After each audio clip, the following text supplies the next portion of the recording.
नमस्कार दोस्तों।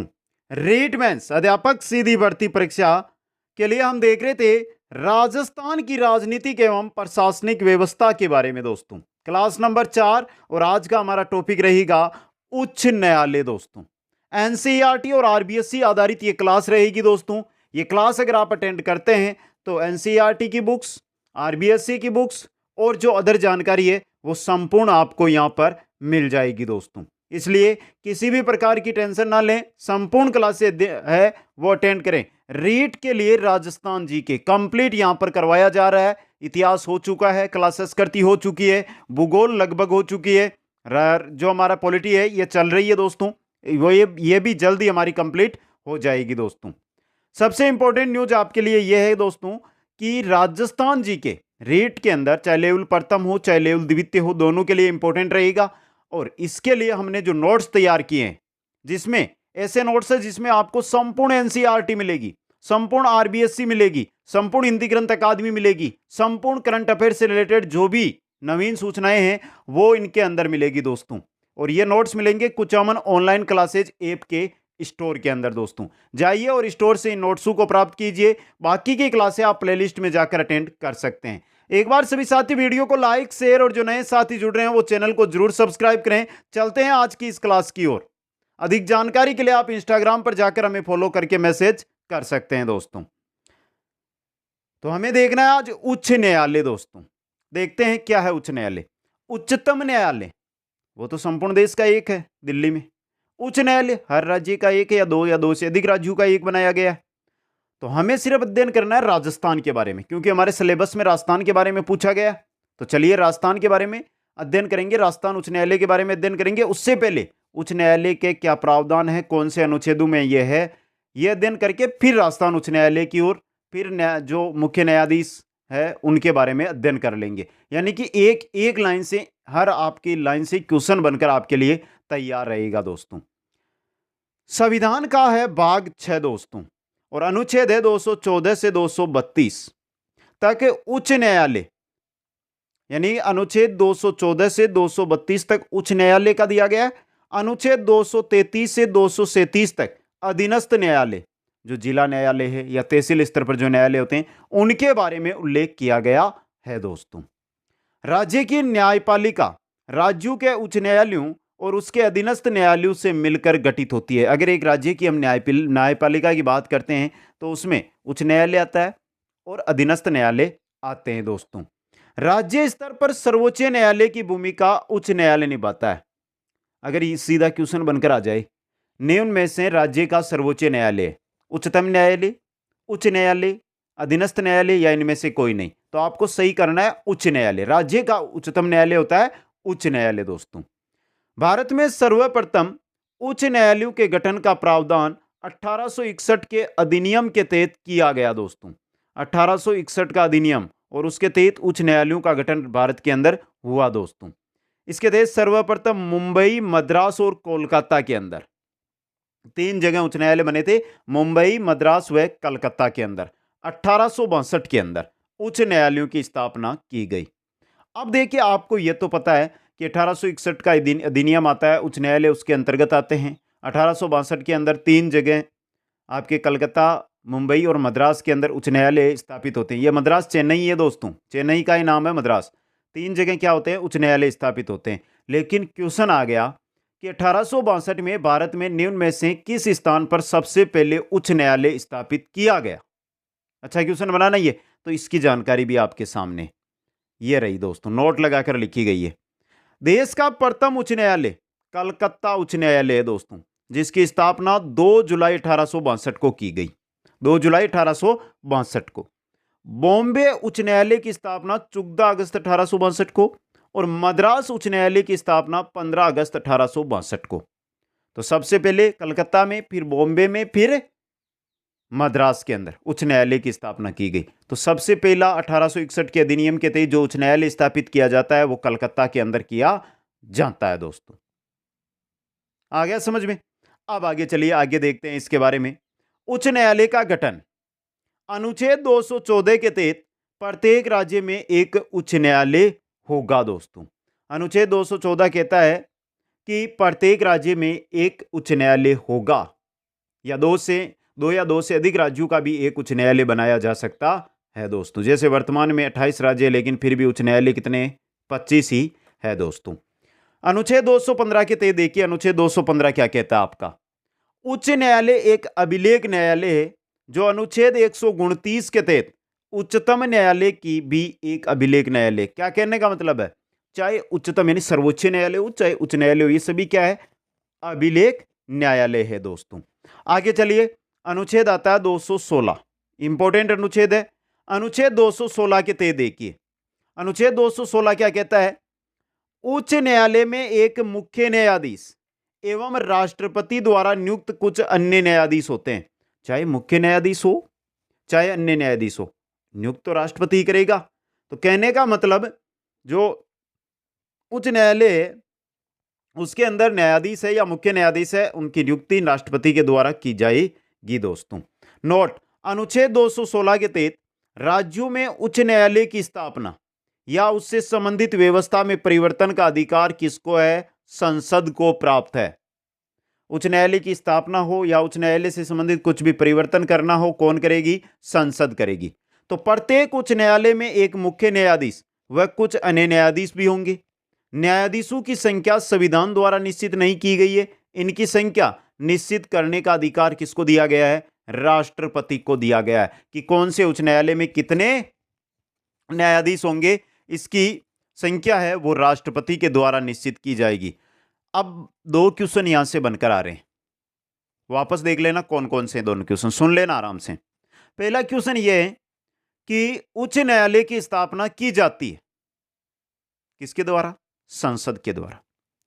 उच्च न्यायालय में न्यायाधीशों की संख्या या न्यायाधीशों की नियुक्ति की जाती है किसके द्वारा, राष्ट्रपति के द्वारा। दोनों अलग अलग क्वेश्चन है, याद रख लेना, समझ गए। अब बात करते हैं, अगला अनुच्छेद आता है 217, और जिसमें हम बात करते हैं उच्च न्यायालय के न्यायाधीशों की योग्यताएं। उच्च न्यायालय की योग्यताएं नहीं होती, न्यायाधीशों की योग्यताएं होती है, जो है अनुच्छेद 217 में दोस्तों। पहला देखिए, वह भारत का नागरिक हो और 62 वर्ष की आयु पूर्ण न की हो, यानी उम्र 62 वर्ष से कम होनी चाहिए और भारत का नागरिक होना चाहिए। भारत के राज्य क्षेत्र में कहीं भी लगातार कम से कम 10 वर्ष तक उच्च न्यायालय में अधिवक्ता रहा हो। भारत, संपूर्ण भारत में किसी भी उच्च न्यायालय के अंदर 10 वर्ष तक वो क्या रहा हुआ हो, अधिवक्ता रहा हुआ हो। इसके अलावा किसी उच्च न्यायालय के अन्य न्यायालयों में कम से कम 10 वर्ष तक न्यायिक पद धारण कर चुका हो। अगर उच्च न्यायालय के अन्य न्यायालय यानी अधीनस्थ न्यायालय उनके अंदर की बात की जाए तो वो 10 वर्ष तक क्या हो, न्यायिक पद पर रहा हुआ हो दोस्तों। ये योग्यताएं होनी चाहिए न्यायाधीशों के लिए। अब देखिए एक परिवर्तन हुआ है जो आयु को लेकर हुआ है, वो क्या है, 15वें संविधान संशोधन 1963 के अनुसार उच्च न्यायालय के न्यायाधीशों की सेवानिवृत्ति की आयु 60 से बढ़ाकर 62 वर्ष कर दी गई। तो ये सीधा क्वेश्चन आ सकता है कि उच्च न्यायालय के न्यायाधीशों की जो सेवानिवृत्ति आयु है वो कौन से अनुच्छेद से बढ़ाई गई, कौन से संविधान संशोधन से बढ़ाई गई, 15वें संविधान संशोधन 1963 से। तो यदि उच्च न्यायालय के किसी न्यायाधीश की आयु के बारे में कोई विवाद होता है तो उस विवाद को भारत के मुख्य न्यायमूर्ति से परामर्श करने के पश्चात राष्ट्रपति द्वारा दूर किया जाता है, और इस स्थिति में राष्ट्रपति का निर्णय सर्वोपरि होता है। कोई उच्च न्यायालय है, उसका न्यायाधीश है, उसको लेकर आयु को लेकर क्या हो जाता है, विवाद हो गया। ऐसी स्थिति में किसका निर्णय होगा, राष्ट्रपति का। और राष्ट्रपति परामर्श किससे लेगा, भारत का जो सर्वोच्च न्यायालय है उसके मुख्य न्यायमूर्ति से दोस्तों। समझ गए आप यहां पे। अब एक चीज आती है, हम सुनते हैं कोलेजियम प्रणाली दोस्तों, और विवाद में भी रही है। 2015 के अंदर इसको हटाया गया था, लेकिन सर्वोच्च न्यायालय ने इसको क्या कर दिया, वापस लगा दिया। कोलेजियम प्रणाली शाब्दिक अर्थ होता है कोलेजियम प्रणाली का सदस्यों का समूह। कोलेजियम का शाब्दिक अर्थ सदस्यों का समूह है दोस्तों। कोलेजियम का कार्य उच्चतम व उच्च न्यायालय के न्यायाधीशों की नियुक्ति व स्थानांतरण की सिफारिश करना है, अर्थात इसके आधार पर सर्वोच्च व उच्च न्यायालय के न्यायाधीशों की नियुक्ति होती है। कोलेजियम प्रणाली जिसके अंदर क्या होता है कि एक तो पूर्व जो न्यायमूर्ति है उनमें से और 2 सदस्य, यानी कुल मिलाकर ऐसे 3 सदस्य होते हैं जो क्या करते हैं, उच्च न्यायालय है या उच्चतम न्यायालय इनके न्यायाधीशों की नियुक्ति करते हैं, उनका स्थानांतरण करते हैं दोस्तों। ये होती है कॉलेजियम प्रणाली। आगे आ रहा है उच्च न्यायालय के न्यायाधीशों की नियुक्ति। तो कॉलेजियम प्रणाली के द्वारा होती है, तो ये चीज आपके नीचे आ जाएगी। ये इसलिए मैंने पहले बता दिया कॉलेजियम प्रणाली क्या होती है। अनुच्छेद 217 का भाग 1, इसमें दी गई है न्यायाधीशों की नियुक्ति। उच्च न्यायालय के मुख्य न्यायाधीश की नियुक्ति राष्ट्रपति द्वारा भारत के मुख्य न्यायाधीश और संबंधित राज्यों के राज्यपाल से विचार विमर्श के बाद की जाती है, तथा अन्य न्यायाधीशों की नियुक्ति संबंधित उच्च न्यायालय के मुख्य न्यायाधीश से विचार विमर्श करके की जाती है। दो क्वेश्चन यहां से बन रहे हैं। पहला है कि मुख्य न्यायाधीश, अगर उच्च न्यायालय के मुख्य न्यायाधीश की नियुक्ति करनी है तो उसमें राष्ट्रपति परामर्श किससे लेगा? किससे लेगा बताइए, किससे लेगा? अच्छा क्वेश्चन है दोस्तों ये। भारत के मुख्य न्यायाधीश से, यानी उच्चतम न्यायालय के मुख्य न्यायाधीश से। दूसरा क्वेश्चन ये बनता है कि उच्च न्यायालय के अन्य न्यायाधीशों की नियुक्ति के समय राष्ट्रपति किसका परामर्श लेता है? उस समय उच्च न्यायालय के, जो राज्य का उच्च न्यायालय होता है, उसके मुख्य न्यायाधीश से परामर्श लेता है दोस्तों। तो ये दोनों क्वेश्चन याद रखने। आगे आता है हमारा अनुच्छेद 219 शपथ। शपथ है जिसमें देखिए अनुच्छेद 219 शपथ का प्रावधान। उच्च न्यायालय के मुख्य न्यायाधीश को तीसरी अनुसूची में दिए गए प्रारूप के अनुसार राज्यपाल शपथ दिलाता है। इसके द्वारा इस प्रयोजन हेतु नियुक्त व्यक्ति शपथ दिलाता है। या तो राज्यपाल खुद दिलाएगा, या राज्यपाल कोई व्यक्ति है उसको नियुक्त कर दे, तो वो उच्च न्यायालय के न्यायाधीश को, मुख्य न्यायाधीश को शपथ दिलाएगा दोस्तों।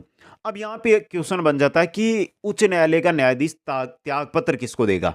उच्च न्यायालय के न्यायाधीश अपना त्यागपत्र राष्ट्रपति को देते हैं, राज्यपाल को नहीं देते। राज्यपाल शपथ दिलाता है, त्यागपत्र राष्ट्रपति को जाता है, क्योंकि नियुक्ति भी कौन करता है? राष्ट्रपति ही करता है दोस्तों। याद रखना है ये चीज। बात कर लेते हैं वेतन और भत्तों की। वेतन भत्ते दिए गए हैं अनुच्छेद 221 के अंदर। देखिए अनुच्छेद 221 के तहत न्यायाधीशों के वेतन व भत्ते का निर्धारण संसद विधि द्वारा अवधारित किया जाता है, जो राज्य की संचित निधि से दिया जाता है। संसद तय करती है और राज्य की संचित निधि है, उसके द्वारा वेतन भत्ते दिए जाते हैं दोस्तों।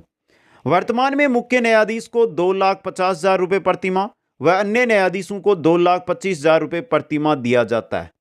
समझ गए? 2.5 लाख और 2.25 लाख रुपए मिलते हैं। 2.5 लाख मुख्य न्यायाधीश, अन्य न्यायाधीशों को 2.25 लाख। बात इनकी पेंशन की करें तो इनको पेंशन वेतन की 50%, यानी मुख्य न्यायाधीश है ना, उसको 2.5 लाख मिल रहे हैं, 2,50,000, तो 1,25,000 रुपए मिलेंगे।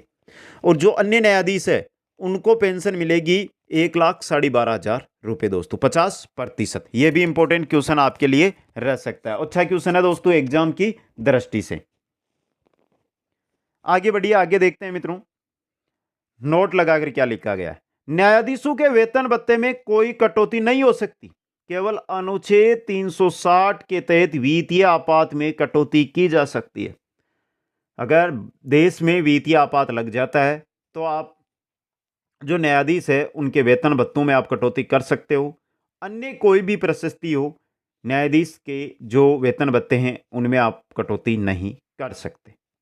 आगे देखिए नोट अनुच्छेद 220, हमने सीधा 219 से 221 पढ़ा है, तो 220 आ गया। उच्च न्यायालय के न्यायाधीश का कार्यकाल समाप्त होने के पश्चात उच्च न्यायालय का न्यायाधीश सर्वोच्च न्यायालय या उस उच्च न्यायालय को छोड़कर जहां वह न्यायाधीश था के अतिरिक्त अन्य किसी भी न्यायालय या अधिकारी के समक्ष वकालत नहीं करेगा। वो सर्वोच्च न्यायालय में वकालत कर सकता है, वो जिस उच्च न्यायालय के अंदर न्यायाधीश था वहां पर वकालत कर सकता है। इन दोनों को छोड़कर वो कहीं पर भी वकालत का कार्य नहीं कर सकता है दोस्तों। समझ गए आप यहां पे ये चीज। आगे चलिए दोस्तों, आगे दी गई है पदावधि कितनी है दोस्तों। पदावधि की हम बात करते हैं यहां पे, तो उच्च न्यायालय के न्यायाधीशों का कार्यकाल 62 वर्ष की आयु तक होता है। ये नहीं है कि 5 वर्ष होता है, 62 वर्ष की उम्र तब तक कार्यकाल। नोट 114वें संविधान संशोधन द्वारा 62 से 65 वर्ष करना प्रस्तावित है, हुआ नहीं है, अभी प्रस्तावित है दोस्तों। समझ गए? बात कर लेते हैं पद त्याग का। न्यायाधीश पदावधि पूर्ण होने पर, पहला तो है कि 62 वर्ष का हो गया है, न्यायाधीश द्वारा राष्ट्रपति को संबोधित एक त्यागपत्र, यानी न्यायाधीश ने त्यागपत्र दे दिया है। उच्च न्यायालय के न्यायाधीशों के सिद्ध कदाचार एवं असमर्थता के आधार पर पद से इसको हटाया जा सकता है दोस्तों। इस वजह से एक न्यायाधीश है उसको आप हटा सकते हैं। आगे चलिए, आगे वापस अनुच्छेद 121 में क्या कहा गया देखिए।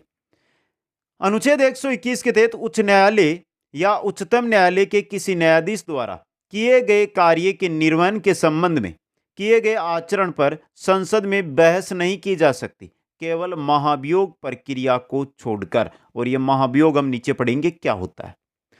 उच्च न्यायालय के न्यायाधीशों को महाभियोग द्वारा संसद हटा सकती है। आप संसद में बहस नहीं कर सकते हो, समझे आप। किसी उच्च न्यायालय का न्यायाधीश है, उसके बारे में, उसके आचरण के बारे में बहस नहीं कर सकते हो, आप महाभियोग प्रस्ताव लाकर उसको हटा सकते हो दोस्तों, याद रखना ये चीज। अब देखिए बात कर लेते हैं महाभियोग की। नाम आया है तो न्यायाधीश के ऊपर महाभियोग, अच्छा क्वेश्चन है ये भी। देखिए अनुच्छेद 124 के तहत यदि न्यायाधीश संविधान संशोधन के अनुसार कार्य नहीं करता है तो न्यायाधीश को उसके पद से महाभियोग प्रक्रिया के द्वारा हटाया जाता है। ये महाभियोग क्या होता है नीचे बता दूंगा, टेंशन ना लेना, संपूर्ण जानकारी दे दूंगा यहां से। ये महाभियोग प्रक्रिया ये दोस्तों, तो न्यायाधीश है वो जो संविधान के अनुसार कार्य नहीं कर रहा है तो उसको हटाया जा सकता है। न्यायाधीशों पर महाभियोग की प्रक्रिया संसद के एक ही सत्र में पूर्ण होनी चाहिए तथा संविधान में न्यायाधीशों को हटाने के लिए रिमूवल यानी पद से हटाना शब्द काम में लिया जाता है। अगर संविधान की हम बात करते हैं तो वहां पर एक न्यायाधीश के लिए आप महाभियोग की प्रक्रिया चला रहे हैं तो सबसे बड़ी बात है कि एक ही सत्र के अंदर वो प्रक्रिया कंप्लीट होनी चाहिए, दूसरे सत्र तक उसका वेट नहीं किया जाएगा। पहली बात तो ये। दूसरी, संविधान में न्यायाधीशों को हटाने के लिए एक शब्द काम में लिया जाता है, वो है पद से हटाना या रिमूवल दोस्तों, समझ गए। जबकि राष्ट्रपति को हटाने के लिए, अगर आप राष्ट्रपति को हटा रहे हैं तो उसके लिए इम्पीचमेंट यानी महाभियोग शब्द काम में लिया गया है दोस्तों। अब देखिए ये महाभियोग की प्रक्रिया क्या है। यहां पे ये बड़ी सारी आपको दिखाई दे रही है ना एक कथन, ये महाभियोग प्रक्रिया है दोस्तों। किन किन पर महाभियोग लाया गया वो भी हम आगे देख लेंगे। महाभियोग के तहत सर्वप्रथम कम से कम लोकसभा के 100 सदस्यों या राज्यसभा के 50 सदस्यों के हस्ताक्षरित संकल्प लोकसभा अध्यक्ष या राज्यसभा के सभापति को देते हैं। देखिए अगर आपको किसी उच्च न्यायालय के न्यायाधीश को उठाना है, बात ये कर रहे हैं महाभियोग लाना है, तो लोकसभा में अगर आप लेकर आ रहे हैं तो 100 सदस्यों का हस्ताक्षरित संकल्प पत्र होना चाहिए, राज्यसभा में 50 सदस्यों का होने चाहिए। लोकसभा में लोकसभा अध्यक्ष को दिया जाता है, राज्यसभा में सभापति को दिया जाता है। उसके बाद अध्यक्ष या सभापति इसकी जांच करने के लिए त्रिस्तरीय समिति का गठन करता है। त्रिस्तरीय एक समिति बनाई जाती है जिसमें 2 तो न्यायाधीश होते हैं एवं एक प्रतिष्ठित न्यायाधीश शामिल होता है। 2 न्यायाधीश होंगे, कोई से भी हो सकते हैं, एक प्रतिष्ठित न्यायाधीश भी उसके अंदर, 3 सदस्यीय ये समिति होती है, समझ गए। अध्यक्ष इस समिति की रिपोर्ट को संसद के सामने रखता है। जो ये समिति रिपोर्ट लेकर आती है वो अध्यक्ष पूरी संसद के सामने रखेगा और यदि संसद इस प्रस्ताव को संसद सदस्यों के बहुमत या उपस्थित सदस्यों के 2/3 बहुमत से पारित कर देती है तो यह पारित प्रस्ताव राष्ट्रपति को भेजा जाता है और राष्ट्रपति न्यायाधीश को हटाने का आदेश जारी कर देता है और यही होता है महाअभियोग। समझ गए आप? यहां पे यह महाअभियोग है। जिन साथियों को समझ में नहीं आया इस कथन को पढ़ लेना, 2-3 बार आ जाएगा आराम से। आगे चलिए मित्रों, आगे देखते हैं। यहां से देखिए, आज तक केवल उच्चतम न्यायालय के 2 न्यायाधीश वी रामास्वामी व दीपक मिश्रा के खिलाफ महाभियोग लाया गया, लेकिन दोनों के दोनों ही पास नहीं हुए, संसद में पास नहीं हुए। समझ गए, महाभियोग तो लाया गया लेकिन पास नहीं हुई। इसके अलावा ये तो हो गए उच्चतम यानी सर्वोच्च न्यायालय के। कलकत्ता उच्च न्यायालय के मुख्य न्यायाधीश थे सौमित्र सेन, उनके खिलाफ 18 अगस्त 2011 को राज्यसभा में महाभियोग लाया गया था। तो सौमित्र सेन ने प्रक्रिया के दौरान ही क्या दे दिया, त्याग पत्र दे दिया था। प्रक्रिया चल रही थी संसद में, उसी समय त्याग पत्र दे दिया, यानी यह भी पास नहीं हुआ। इसके अलावा कर्नाटक उच्च न्यायालय के मुख्य न्यायाधीश थे, नाम था न्यायमूर्ति पीडी दिनाकरन, के विरुद्ध अगस्त 2011 में, यह 18 अगस्त को लाया गया था 2011 में, यह भी उसी समय आया था, सुनवाई होनी थी परंतु इससे पहले ही न्यायमूर्ति दिनाकर ने अपना त्यागपत्र 29 जुलाई 2011 को तत्कालीन राष्ट्रपति श्री प्रतिभा पाटिल को प्रेषित कर दिया। दोनों ने क्या कर दिया, त्यागपत्र दे दिया, सुनवाई कंप्लीट होनी नहीं दी दोस्तों। इसके अलावा देखिए और भी आया है 2015 में जेबी पारदीवाला गुजरात में व एस के गंगेल मध्य प्रदेश के खिलाफ, 2016 में सीवी नागार्जुन रेड्डी आंध्र प्रदेश व तमिलनाडु के खिलाफ महाभियोग लाया गया। अभी तक उच्च या उच्चतम न्यायालय के एक भी न्यायाधीश को महाभियोग प्रक्रिया द्वारा नहीं हटाया गया। महाभियोग प्रक्रिया हम पढ़ ही रहे हैं, किसी भी न्यायाधीश मुख्य न्यायाधीश को आज तक महाभियोग प्रक्रिया से नहीं हटाया गया है दोस्तों, समझ गए। अपर और कार्यकारी न्यायाधीश देखिए अनुच्छेद 222 के तहत राष्ट्रपति भारत के मुख्य न्यायाधीश के परामर्श से उच्च न्यायालय के किसी न्यायाधीश का एक न्यायालय से दूसरे न्यायालय में स्थानांतरण कर सकता है दोस्तों 222 के तहत। अगला अनुच्छेद आता है हमारा अनुच्छेद 223 दोस्तों। क्या कहता है अनुच्छेद 223? जब उच्च न्यायालय के मुख्य न्यायाधीश का पद रिक्त है, उच्च न्यायालय के मुख्य न्यायाधीश का पद रिक्त हो या अन्य कारणों से अपने कर्तव्यों का पालन करने में असमर्थ हो, तो राष्ट्रपति अन्य न्यायाधीशों में से एक को मुख्य न्यायाधीश पद पर नियुक्त करता है। यह कहता है अनुच्छेद 223। अनुच्छेद 224 क्या कहता है? देखिए न्यायालय के बढ़े हुए कार्यों या बकाया कार्यों को निपटाने के लिए राष्ट्रपति अतिरिक्त न्यायाधीशों की नियुक्ति कर सकता है। ऐसे न्यायाधीश 2 वर्ष तक के लिए नियुक्त होते हैं दोस्तों। अगर राजस्थान उच्च न्यायालय कार्य बढ़ गया, कार्य कंप्लीट नहीं हो रहा है, तो ऐसी स्थिति के अंदर जो राष्ट्रपति है वो क्या कर सकता है? अतिरिक्त न्यायाधीशों की नियुक्ति कर सकता है। इन न्यायाधीशों का कार्यकाल 2 वर्ष का होता है दोस्तों। आगे चलिए, अगला अनुच्छेद है 224 का दोस्तों। यह क्या कहता है? सेवानिवृत्त न्यायाधीशों को मुख्य न्यायाधीश किसी समय राष्ट्रपति की पूर्व अनुमति से अतिरिक्त न्यायाधीश के रूप में कार्य करने की प्रार्थना कर सकता है। जो न्यायाधीश सेवानिवृत्त हो चुके हैं उनको मुख्य न्यायाधीश चाहे तो राष्ट्रपति की पूर्व अनुमति लेकर अतिरिक्त न्यायाधीश के रूप में कार्य करने के लिए प्रार्थना कर सकता है 224 के तहत। अगला है नोट लगाकर अनुच्छेद 231 के तहत संसद 2 या 2 से अधिक राज्यों हेतु या किसी राज्य व संघ शासित प्रदेश हेतु एक ही उच्च न्यायालय की स्थापना कर सकती है। यह अनुच्छेद 231 में 214 में क्या कहा गया अनुच्छेद में? उसमें यह कहा गया कि प्रत्येक राज्य के लिए एक उच्च न्यायालय होगा, जबकि 231 में यह कहा गया कि 2 या 2 से अधिक राज्य हो या राज्य और केंद्र शासित प्रदेश हो उनके लिए भी एक उच्च न्यायालय हो सकता है। जैसे असोम, नागालैंड, अरुणाचल प्रदेश, मिजोरम के लिए एक ही गुवाहाटी उच्च न्यायालय। यह प्रावधान 7वें संविधान संशोधन 1956 के द्वारा किया गया। 1 जनवरी 2019 को 25वां आंध्र प्रदेश राज्य का अमरावती उच्च न्यायालय बना। 1 जनवरी 2019 25वां आंध्र प्रदेश राज्य का अमरावती जो उच्च न्यायालय है वो बना। 25वां उच्च न्यायालय है भारत का ही अमरावती। तो ये करंट का क्वेश्चन बन सकता है, इंपॉर्टेंट है आपके लिए। अब बात करते हैं उच्च न्यायालय के कार्यों की दोस्तों। चलिए देखते हैं अनुच्छेद 215 के तहत उच्च न्यायालय अभिलेख न्यायालय के रूप में कार्य करता है। उसके निर्णय आधिकारिक माने जाते हैं, जिनके निर्णयों का सम्मान एवं रिकॉर्ड में रखा जाता है तथा उनके आधार पर अधीनस्थ न्यायालय अपना निर्णय देते हैं दोस्तों। बात करते हैं अनुच्छेद 277 के अनुसार, तो उच्च न्यायालय को अपने अधीनस्थ न्यायालयों का निरीक्षण एवं नियंत्रण करने की शक्ति है। उच्च न्यायालय जो अधीनस्थ न्यायालय उनका नियंत्रण कर सकता है, उनका निरीक्षण कर सकता है। समझे आप? 277 के तहत अगला अनुच्छेद आता है 226 दोस्तों। उच्च न्यायालय को भाग 3 में उल्लेखित मौलिक अधिकारों की रक्षा करने के लिए रिट यानी निर्देश या आदेश जारी करने का अधिकार है। उच्च न्यायालय का रिट जारी करने का क्षेत्राधिकार सर्वोच्च न्यायालय से विस्तृत यानी बड़ा है। उच्च न्यायालय रिट जारी करता है। 5 प्रकार की रिट होती है। इससे देखिए यहाँ पे इसके नीचे रिट ही आएगी हमारी। क्या होती है रिट? तो ये 5 प्रकार की रिट है ना, ये सर्वोच्च न्यायालय है ना, उससे उच्च न्यायालय को बड़ी दी गई है। जो क्षेत्र है वो बड़ा है दोस्तों। नोट अनुच्छेद 32। क्या अनुच्छेद 32? उच्चतम न्यायालय की रिट अधिकारिता एक मूल अधिकार है, जबकि अनुच्छेद 226 के अनुसार उच्च न्यायालय की रिट अधिकारिता एक संवैधानिक अधिकार है। यह तो एक अधिकारी, रिट अधिकारिता एक मूल अधिकार दिया गया है। यहां पर रिट है ना, उसको एक संवैधानिक अधिकार दिया गया है। किसमें? अनुच्छेद 226 के तहत उच्च न्यायालय को। संपत्ति का अधिकार वर्तमान में वैधानिक अधिकार है।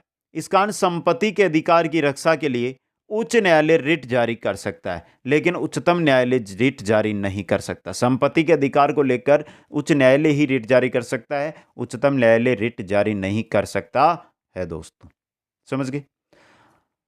अब देखिए अनुच्छेद 32 की हम बात कर रहे हैं, तो देखिए यहां पे चाहे अनुच्छेद 32 हो तो अनुच्छेद 32 उच्चतम न्यायालय, अनुच्छेद 226 उच्च न्यायालय को निम्न 5 प्रकार के लेख या रिट जारी शक्ति देता है।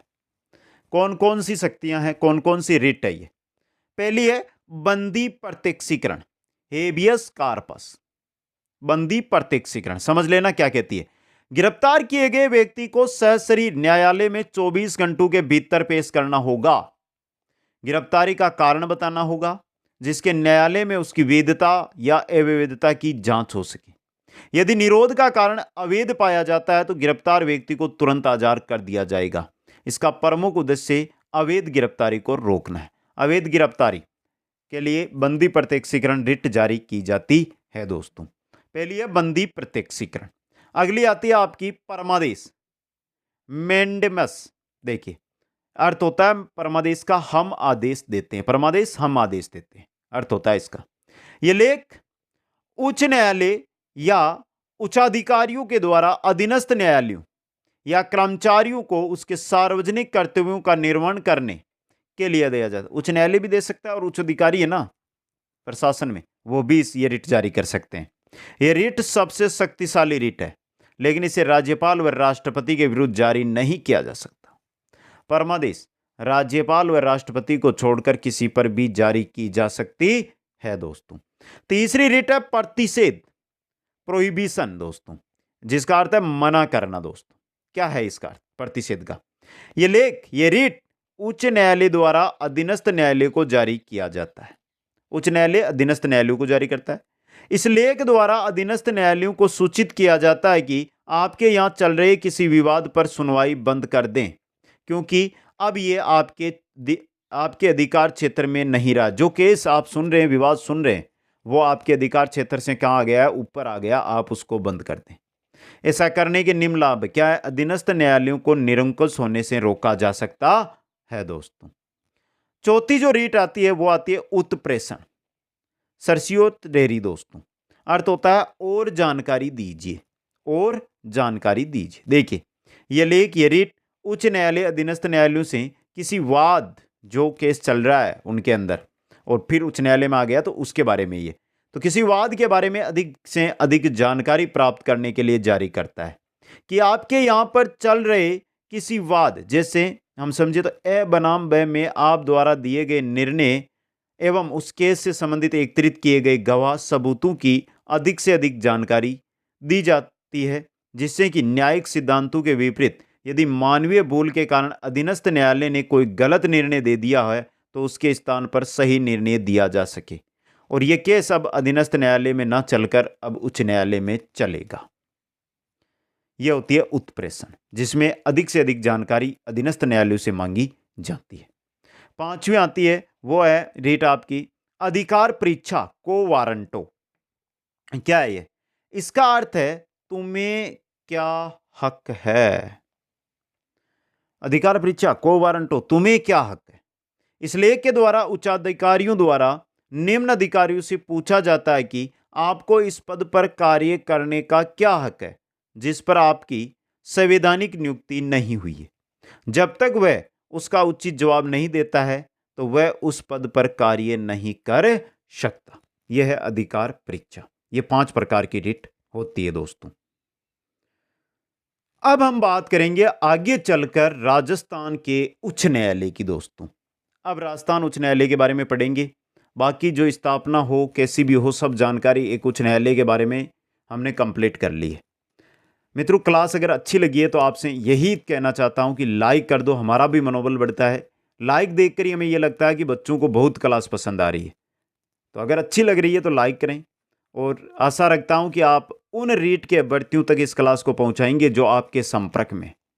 देखते हैं कौन कौन मेरे साथी है जो अधिक से अधिक शेयर करते हैं आज की इस क्लास को।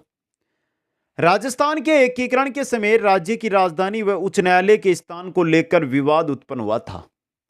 समझे आप, शंकरराव देव समिति बाद में बनी थी, उससे पहले हुआ था ये चीज, जिसको हल करने के लिए BR पटेल की अध्यक्षता में व लेफ्टिनेंट कर्नल TC पुरी एवं श्री SP सिंह सदस्यों के नेतृत्व में एक समिति बनाई गई, जिसने 27 मार्च 1949 को अपनी रिपोर्ट प्रस्तुत की, जिसके तहत जयपुर को राज्य की राजधानी, जोधपुर को उच्च न्यायालय स्थापित किया गया। दोस्तों अब देखिए, जोधपुर है उसमें उच्च न्यायालय चला गया, बाकी हमें कुछ नहीं करना है। कहां पर चला गया? जोधपुर में।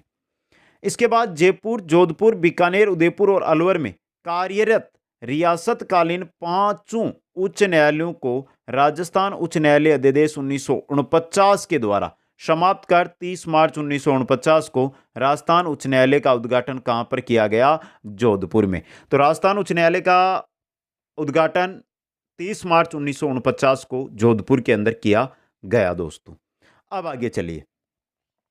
शुरुआत में राजस्थान उच्च न्यायालय द्वारा जयपुर, उदयपुर, बीकानेर और कोटा स्थानों से भी सुनवाई की जाती थी। जयपुर हो, उदयपुर हो, बीकानेर हो, कोटा, यहां पर भी सुनवाई होती थी। 29 अगस्त 1949 को राजस्थान के राज प्रमुख थे मान सिंह द्वितीय ने इलाहाबाद उच्च न्यायालय के पूर्व मुख्य न्यायाधीश एवं राजस्थान उच्च न्यायालय के प्रथम मुख्य न्यायाधीश कमलकांत वर्मा एवं 11 अन्य न्यायाधीशों को शपथ दिलवाई और उच्च न्यायालय का क्या किया? उद्घाटन किया। दोस्तों समझ गए यहां पे? तो राजस्थान के उच्च न्यायालय के प्रथम मुख्य न्यायाधीश कौन बने? कमलकांत वर्मा बने हैं। दोस्तों आगे देखिए इसके बाद क्या होता है। 26 जनवरी 1950 को भारत का संविधान लागू हुआ और न्यायाधीशों की संख्या घटाकर 7 कर दी गई। एक अध्यक्ष यानी एक मुख्य न्यायाधीश और 7 अन्य न्यायाधीश, समझ गया, कर दी गई। तो राजस्थान राज्य को 20 श्रेणी का राज्य भी घोषित किया गया और न्यायाधीशों की योग्यताओं का निर्धारण भारत के संविधानों के प्रावधानों के अनुसार किया गया, जिस कारण राजस्थान उच्च न्यायालय के मुख्य न्यायाधीश कमलकांत वर्मा सहित कुछ अन्य न्यायाधीशों को अपने पद से त्याग पत्र देना पड़ा। दोस्तों तो कमलकांत वर्मा है ना, ये भारत का संविधान लागू होने की वजह से इन्होंने त्याग पत्र दिया था। उनकी जो योग्यताएं थी उसके अनुरूप इनकी योग्यता थी नहीं, इस वजह से। दोस्तों 8 मई 1952 की बात है, राज प्रमुख मान सिंह द्वितीय ने एक अधिसूचना जारी की, जिसके तहत 22 मई 1952 से राजस्थान के लिए न्यायिक उच्च न्यायालय बीकानेर, कोटा एवं उदयपुर बेंच यानी खंडपीठ समाप्त कर दिए गए, लेकिन जयपुर खंडपीठ निरंतर चलती रहेगी। जो कोटा में, जो उदयपुर में, जो बीकानेर में खंडपीठ थी वो तो समाप्त कर दिए राज प्रमुख मान सिंह ने, लेकिन जयपुर खंडपीठ को रखा। दोस्तों इसके बाद क्या होता है? राज्य पुनर्गठन अधिनियम 1956 की धारा 49 के तहत नवीन उच्च न्यायालय स्थापित हुआ, जिसकी मुख्य पीठ जोधपुर में स्थापित की गई। समझ गए? इसके बाद P सत्यनारायण राव अध्यक्षता व विश्वनाथ व BK गुप्ता सदस्यों वाली समिति की अनुशंसा पर 26 फरवरी 1958 को जयपुर खंडपीठ को भी समाप्त कर दिया गया। 1958 में जो जयपुर खंडपीठ थी ये भी क्या हो गई? समाप्त। अब सिर्फ और सिर्फ उच्च न्यायालय कहां पर रहा है? जोधपुर में। लेकिन समय लगेगा नहीं, थोड़ा दिनों के बाद क्या होता है? थोड़े दिनों बाद राज्य पुनर्गठन अधिनियम 1956 की धारा 51 के तहत राष्ट्रपति ने राजस्थान उच्च न्यायालय जयपुर में स्थायी पीठ की स्थापना आदेश 1976 के द्वारा 31 जनवरी 1977 को उच्च न्यायालय की जयपुर पीठ को पुनः जयपुर में स्थापित किया गया और इसी दिन यानी 31 जनवरी 1977 को इसने अपना कार्य शुरू किया, परंतु स्थायी रूप से वर्ष 2008 में ये स्थापित की गई थी। दोस्तों हटाई गई, वापस आ गई, कहां पर? जयपुर में। वर्तमान में मुख्य पीठ जोधपुर, खंडपीठ जयपुर। राजस्थान में कुल 36 जिला न्यायालय हैं, जिनमें से जोधपुर पीठ के अंतर्गत 19 जिला न्यायालय आते हैं और जयपुर खंडपीठ के अंदर 17 जिला न्यायालय आते हैं। दोस्तों बाड़मेर और नागौर 2 ऐसे जिले हैं जिनका जो जिला न्यायालय मुख्यालय है ना, वो बाड़मेर का तो बाड़मेर जिला मुख्यालय नहीं है, बालोतरा में है, और नागौर का मेड़ता में, नागौर प्रॉपर शहर में नहीं है। दोस्तों ये आपको याद रखने। एक वर्तमान में आपने सुना होगा 2018-19 में एक खबर चली थी कि राजस्थान उच्च न्यायालय का नया भवन बना है, तो उसके बारे में भी देख लें। जोधपुर उच्च न्यायालय के नए भवन का उद्घाटन राष्ट्रपति रामनाथ कोविंद को ने 7 दिसंबर 2019 को जोधपुर के जालामंडपाली जालामंडपाली बाईपास पर नवनिर्मित राजस्थान उच्च न्यायालय के नए भवन का उद्घाटन किया। 167 बीघा जमीन पर 330 करोड़ रुपए की लागत से अत्याधुनिक हाईटेक उपकरणों से सुसज्जित न्यायालय परिसर है जो वर्तमान में ये है दोस्तों। समझ गए? अब आगे चलिए, अब थोड़ी सी जानकारी और लें। 1949 में राजस्थान में एक तो मुख्य न्यायाधीश और 10 अन्य न्यायाधीश थे। वर्तमान में राजस्थान उच्च न्यायालय में मुख्य न्यायाधीश सहित कुल न्यायाधीशों की संख्या है वो कितनी है? 50। उस समय कितनी थी? 1 + 10 11। वर्तमान में कितनी पहुंच गई है? 50 पहुंच गई है। राजस्थान उच्च न्यायालय में 2015 में न्यायाधीशों की कुल संख्या 50 कर दी गई। राज्य के जिला स्तर पर दीवानी मामलों की सुनवाई जिला न्यायाधीश करता है, तो फौजदारी मामलों की सुनवाई सत्र न्यायाधीश करता है। दीवानी मामलों की सुनवाई जिला न्यायाधीश, दीवानी मामलों की सुनवाई जिला न्यायाधीश, फौजदारी मामलों की सुनवाई सत्र न्यायाधीश। जिला स्तर पर सर्वोच्च न्यायिक अधिकारी जिला एवं सत्र अधिकारी होता है, तो तहसील स्तर पर सर्वोच्च न्यायिक अधिकारी मुंसिफ मजिस्ट्रेट होता है दोस्तों। आ गया समझ में? अब बचता है राजस्थान उच्च न्यायालय के मुख्य न्यायाधीश।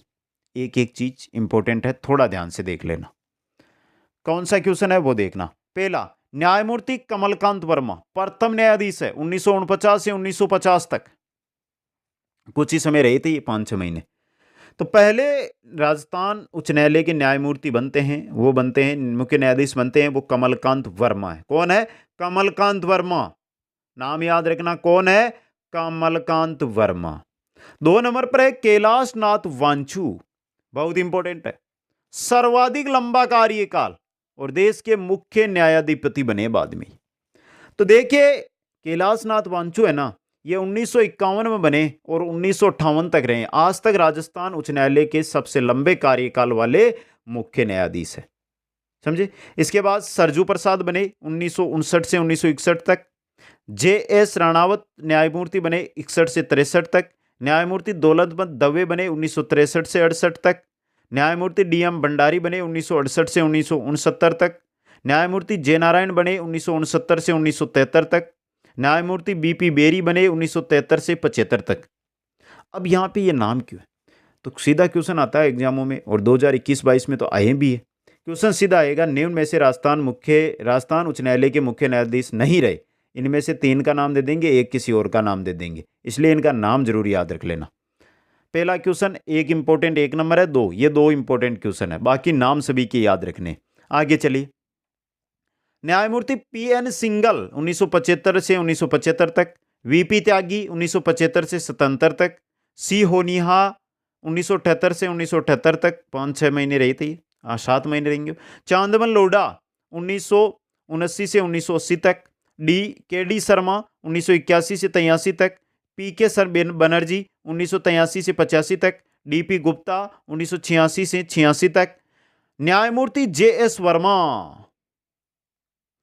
86 से 89 तक। देश के मुख्य न्यायाधिपति और राज्यपाल भी ये बाद में बने, तो ये भी इंपॉर्टेंट रह सकता है आपके लिए। आगे चलिए, 17 नंबर पे कौन आए? 17 नंबर पे कौन बने? के.सी. अग्रवाल 90 से 94 तक। जी.सी. मित्तल 94 से 95 तक। ए.पी. रावनी 95 से 96 तक। मुकुल गोपाल मुखर्जी 96 से 97 तक।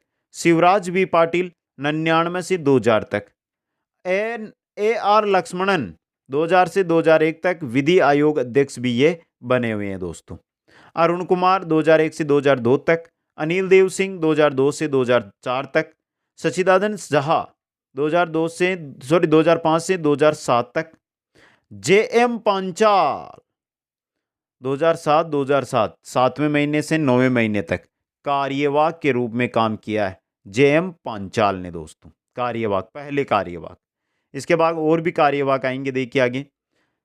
जे.एम. पांचाल के बाद में देखिए न्यायमूर्ति नारायण राव 2008 से 2009 तक। दीपक वर्मा 2009 से 2009 तक, 2 महीने के आसपास बने।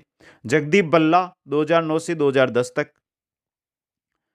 अरुण कुमार मिश्रा कार्यवाहक के रूप में 1/11/2008 से 25/11/2010 तक कार्यवाहक। पहले राजेश बल्ला, दूसरे अरुण कुमार कार्यवाहक के रूप में आए। इसके बाद न्यायमूर्ति अरुण कुमार मिश्रा आए हैं जो 2010 से 2012 तक, ये आगे 31 नंबर यहीं से आ गए। न्यायमूर्ति अमिताभ रॉय 2013 से 2014 तक। न्यायमूर्ति सुनील अंबानी 2015 से 2015 तक, समझे, 5 महीने तक ये। इसके बाद 33 नंबर पर जो न्यायमूर्ति बनते हैं वो है सतीश कुमार मित्तल 2016 से 2016 तक, लगभग 1.25 महीने के आसपास। न्यायमूर्ति नवीन सिन्हा 14/5/16 से 17/2/17 तक। इसके बाद न्यायमूर्ति प्रदीप नांद्रजोंग 2017 से 2019 तक। इसके बाद बनते हैं मोहम्मद रफीक जो है कार्यवाहक, वापस मोहम्मद रफीक जो कार्यवाहक, 2 बार कार्यवाहक बने मोहम्मद रफीक दोस्तों यहाँ पे। तो मोहम्मद रफीक कार्यवाहक 2019 से 2019, दूसरी बार 2019 से 2019, 2 बार बन चुके हैं ये। बीच में न्यायमूर्ति श्रीपति रविंद्र भट्ट आए थे 2019 से 2019 के मध्य 5/5 से 9 तक आए थे दोस्तों। इसके बाद कार्यवाहक के बाद न्यायमूर्ति इंद्रजीत मोहती बनते हैं 2019 से 2021 तक। और न्यायमूर्ति अकील अब्दुल हमीद कुरैशी जो वर्तमान में है 12/10/2021 से वर्तमान में है दोस्तों, समझ गए। अब देखिए यहाँ पे राजस्थान का प्रथम उच्च मुख्य न्यायाधीश कमलकांत वर्मा 1949-50 थे। तो उच्च न्यायालय हिमाचल प्रदेश की प्रथम महिला मुख्य न्यायाधीश बनी थी लीला सेठ, यानी भारत की प्रथम महिला मुख्य न्यायाधीश कौन बनी है उच्च न्यायालय की? लीला सेठ दोस्तों, जो बनी थी हिमाचल उच्च न्यायालय की। वर्तमान में राजस्थान उच्च न्यायालय के मुख्य न्यायाधीश अकील अब्दुल हमीद कुरैशी हैं, जो मुख्य न्यायाधीश बनने से पूर्व बॉम्बे हाईकोर्ट के वरिष्ठ न्यायाधीश थे दोस्तों। नोट, श्री कैलाश नाथ वाचु सबसे लंबी अवधि 51 से 58 तक राजस्थान के मुख्य न्यायाधीश रहे दोस्तों। और यह था आपका टॉपिक राजस्थान का उच्च न्यायालय या उच्च न्यायालय दोस्तों। कैसा लगा आपको? नीचे कमेंट बॉक्स है मित्रों आपके लिए, तो कमेंट कर दो उसके अंदर। अगर क्लास पसंद आई है आपको तो क्लास को लाइक कर दो, अपने मित्रों तक पहुंचा दो। एक लाइक हमारा मनोबल बहुत बढ़ाता है। और जो नए साथी हैं, पहली बार आए हैं, हमारे साथ जुड़े हैं, वो चैनल को सब्सक्राइब जरूर करें, बेल आइकन में ऑल नोटिफिकेशन को ऑन कर ले, जिससे हर क्लास का वीडियो आप तक आता रहे दोस्तों। आप सभी को बहुत बहुत धन्यवाद। जय हिंद, जय भारत।